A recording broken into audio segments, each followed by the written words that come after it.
Welcome to LOT, Lane Optimization Tool Proof of Concept Demonstration. LOT is used by a logistics company that has trucks delivering across the country. The trucks follow predefined paths between origin and destination cities.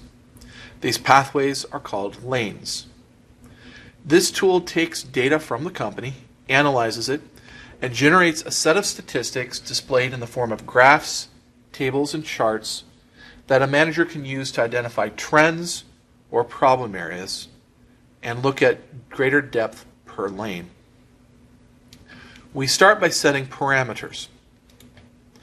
Pieces per truck and minimum number of trucks per period are set by the company to establish the optimal values for each statistic. These can be changed by the user for a variety of reasons. Restored defaults is available if you drift too far off, and we're just going to leave them where they are for today. Before we import our data, we're going to look at the data we have. The dataset summary has a starting period of 1501 and an ending period of 1503. Periods are defined as 2 weeks of time. So 15-01 is 2015's first 2 weeks. 1503 is the 5th and 6th week of 2015. We also have the total pieces, trucks, and costs for the entire data set. And we have the averages. Averages of pieces per period, trucks per period, pieces per truck, and cost per piece for our entire data set. As we import a slightly larger data set, we'll see all those values change. We're going to select Base Data Set 4. Always read your caveats, though we did just go past it. And it is an artifact of Excel that occasionally you'll see your display hiccup while it's running. This is not to worry about. The process is running fine. The process takes anywhere from 30 seconds to 3 or 4 minutes, depending upon the size of the set you're importing, the capabilities of your machine, and the load placed upon it. When it's done, the spinning circle goes away, the import box goes away, and our tables and graphs zero out, as you can see. Once the data is imported, we run our analysis. This does not take long.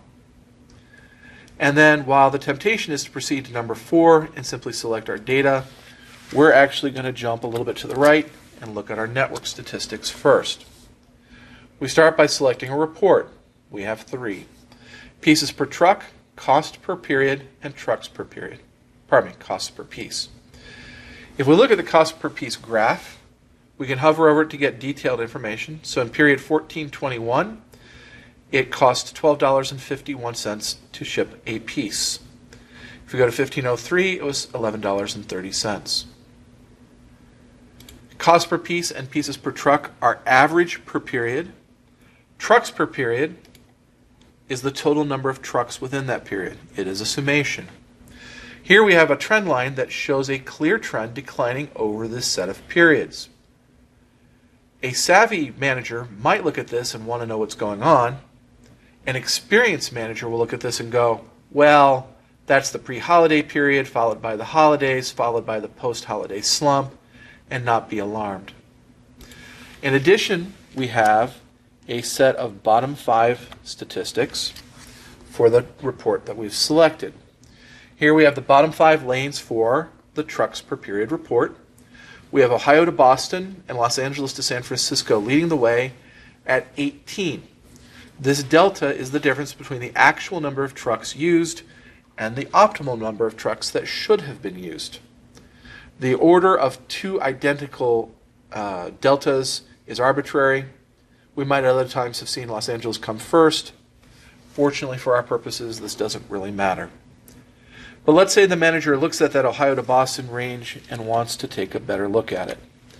We go back up to the select lane period, pull down box, and here we find all of our lanes listed, everything that exists within the data set. We will go to Ohio to Boston, select it, and now you'll see that our table has populated, as have all of our graphs. Starting with this first table, we have the active lane of OHX to BOS, which is the Columbus crossdock to Boston, Massachusetts. There are 6 lane averages provided. Again, this is for this one lane only now. We have pieces per truck, pieces per period, expense per piece, trucks per period, expenses per period, total expenses. Actual, optimal, and delta calculations are made. You'll note there is no optimal value for pieces per period. That's because there is no value for pieces per period. As such, there's only one graph given for this particular statistic. Those are the actual pieces shipped for this lane over those periods. If we go down a little further, we will find that we have actual pieces per truck versus optimal pieces per truck. We can clearly see that we are not shipping as many pieces as we think we should be. That may be a point that the manager wants to explore. We go on a little further, we can see actual expenses per piece versus optimal expenses per piece. We're spending more money than we should. And then suddenly find in period 1423 an anomaly, something that is much higher than what you would expect. It has an actual value of 10 trucks in that period, when the optimal expectations would have been only 6. This is a 2/3 increase and may be something that the manager wants to actively explore. In addition to the graphs, there is a tabular representation of the data for those who prefer this kind of format. It's not as easy to see trends, but it is certainly easier to see absolute values instead of having to hover.